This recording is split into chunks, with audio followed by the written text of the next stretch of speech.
Okay, you know that dream you have where you're just happy and doing your thing and living a life you love and you're living in balance and harmony and you have inner peace? That's real. That's you. Your dream is you. And your dream is entirely possible. It just takes a little bit of understanding the barrier between that you and that you.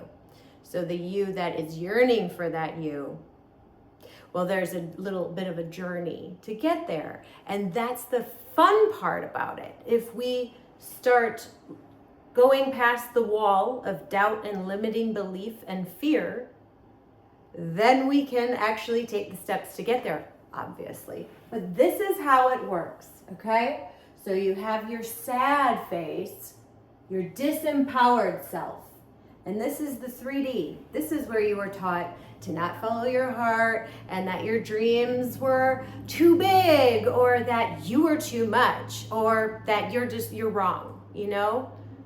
People putting you down and all of that goes in your subconscious. And your subconscious is stored in your feminine, which you had to suppress. In your feminine, your feelings, your emotions, your subconscious, that governs. It's like the body does not forget.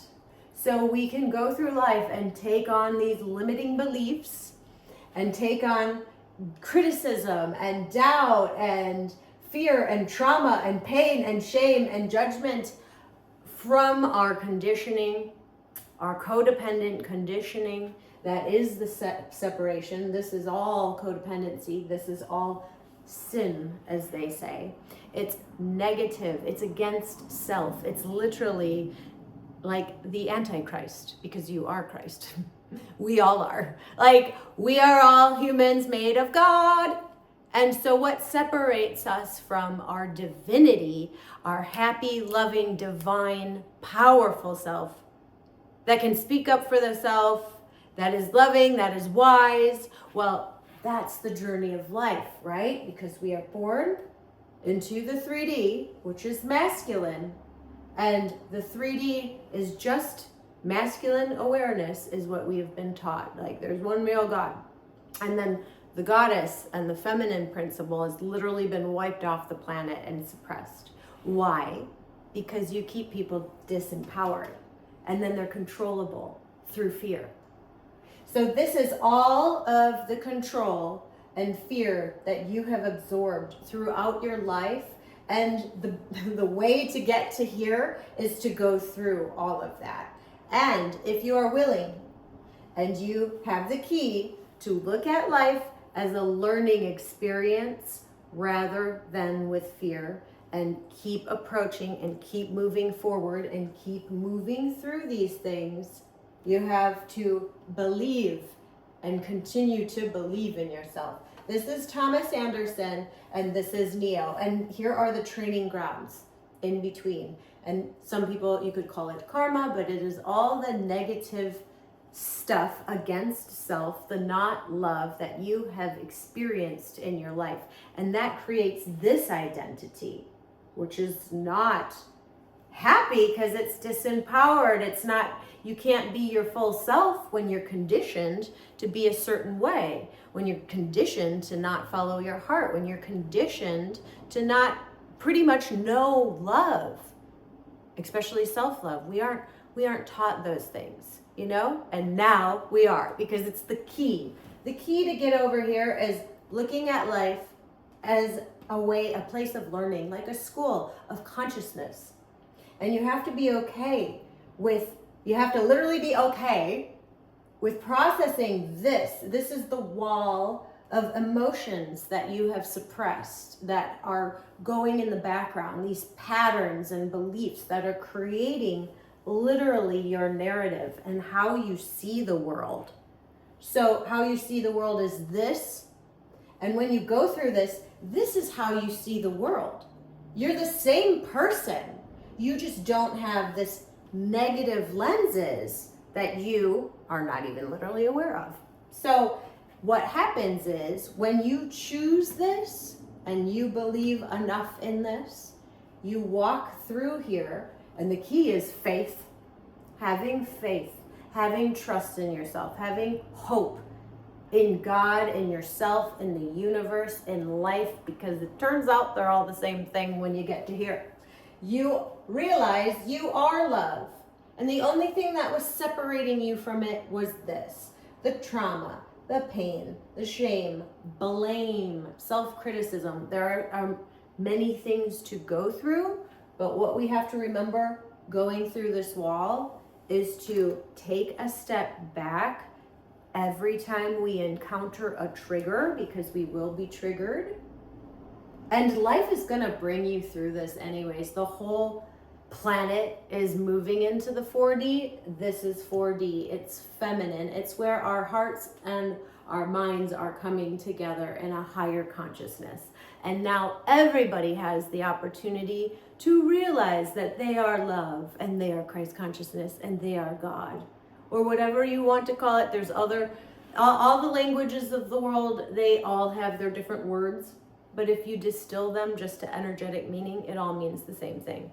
I grew up with a Christian background, so that is the terminology that I use most, but I could use some Buddhism, some Hinduism, all this stuff, but they all lead to the same area. But what it is missing, because again, it's a lower consciousness that we're coming from, which is predominantly masculine, is we're coming into the fourth dimensional awareness, which is the balance of life, the suppressed feminine, the goddess, obviously, because we all come out of a vagina.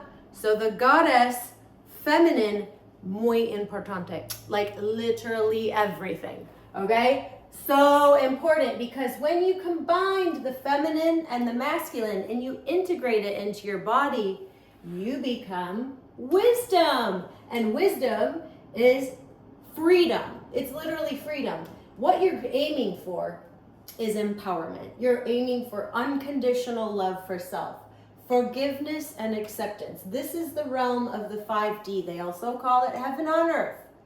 And this literally feels like an ego death, but what she is doing, the goddess within you, your heart, who is guiding you through this, she's guiding you through the illusion, the Maya. And your guiding light is finding the voice and the love and the truth inside of you, because we all were manipulated to think that we were separate from God. But hey, guess what? God's not separate. It's right in here. And it's in all of us. God, goddess, masculine and feminine. We're all created with that energy, and it is the energy of the Creator. But how do we merge with our true selves, which are heart? So this is awareness, masculine, feminine, heart.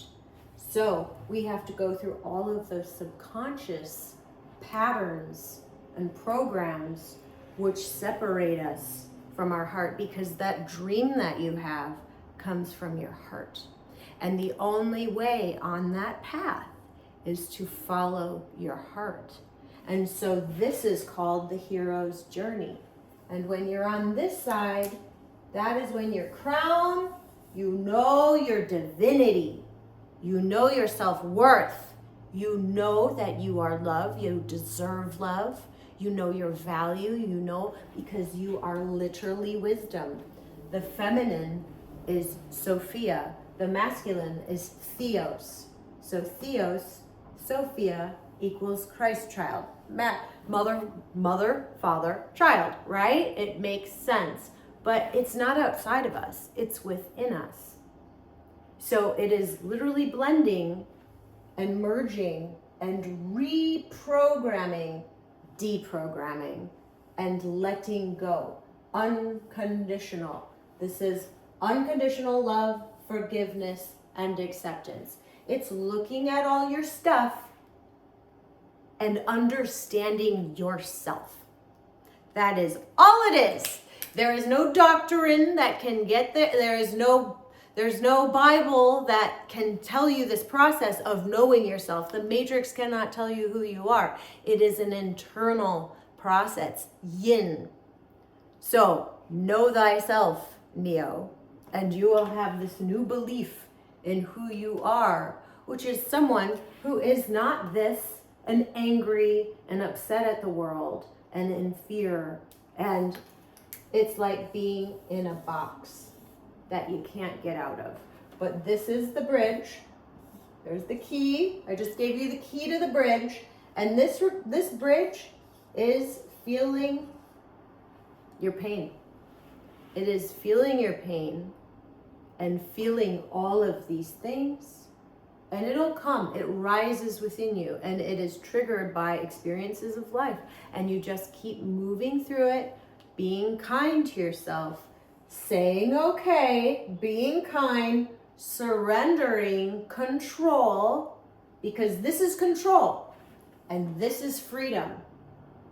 What you're doing is you're surrendering your need to control external, because we all have free will and we all have the power of choice. That is our power. So we choose what's best for us. We do not choose what's best for others, because they are on their own journey. And when you're on your own journey, you understand that and you respect your journey and you respect other people's journeys. And then the world will know peace, and then the world will know happiness, because we all ascended to a higher consciousness where we treat each other with respect and unconditional love and reverence, because we treat ourselves that way.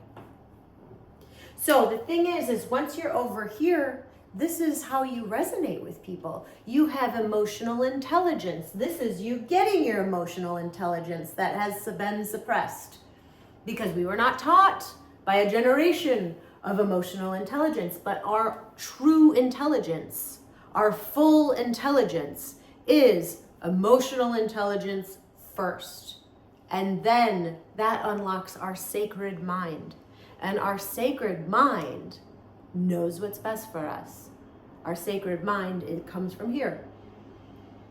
It is that inner voice, your own consciousness. So now you're not putting all of your consciousness outside of you, you're pulling from within. And she is wise. That inner guide knows what's best for you. So when things are feeling chaosy and you're going through this, feel your feelings. Do not deny them. Do not repress them. Do not scold them. Do not criticize yourself. Be kind to yourself. This is you becoming your greatest lover and your greatest friend. It is not about anyone else. It's not about fixing outside relationships. In fact, you'll find that that love that you were yearning for isn't even another person. It was you all along. It was literally you the whole time. You just wanted this. And you were trying to find it outside of yourself in others. And that is like giving your power away. And we don't even realize we do it. And that is the codependency. What we want to do is bring it all back in and love ourselves. Have a literal love affair with ourselves. Honor our creativity. Do things that we always wanted to do. Start moving for that, for self-love. And if everybody was operating from self-love, well, the world would be just a loving place, wouldn't it? So this is it. The whole thing is self-love. That is the key to you being able to be your authentic self. And that is the you that you dream of.